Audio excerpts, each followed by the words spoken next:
600 millions d'années, au cœur du supercontinent éphémère Pannotia. Il y a environ 600 millions d'années, la géographie de la Terre était dominée par l'existence du supercontinent Pannotia.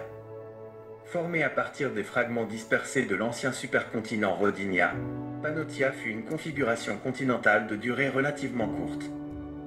Durant cette période charnière de l'éon néoprotérozoïque, spécifiquement pendant la période édiacarienne, le territoire qui allait devenir le Maroc se trouvait fermement intégré à cette nouvelle masse continentale.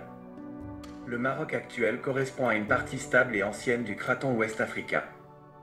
Il y a 600 millions d'années, ce craton constituait un élément central du Gondwana, lui-même la pièce maîtresse du supercontinent Pannotia en cours d'assemblage ou récemment formé.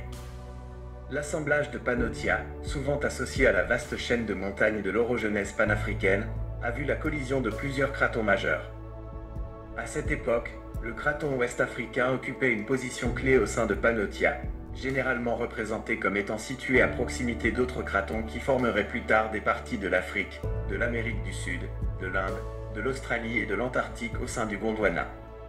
Pannotia avait une forme souvent décrite comme un V ou un croissant, avec le Gondwana, incluant le craton ouest africain, occupant une large partie de cette masse continentale, principalement située dans l'hémisphère sud. Contrairement à la situation il y a 1 milliard d'années où le Maroc était à l'intérieur de l'imposant Rodinia, il y a 600 millions d'années, bien que sein d'un supercontinent, Pannotia était moins compact et son existence fut plus brève avant de se fragmenter à nouveau. Le territoire marocain était donc situé dans une vaste étendue continentale résultant de la collision et de l'agglomération des blocs issus de la dislocation de Rodinia, participant à une configuration transitoire avant la dispersion qui mènerait à la formation éventuelle des continents tels que nous les connaissons aujourd'hui.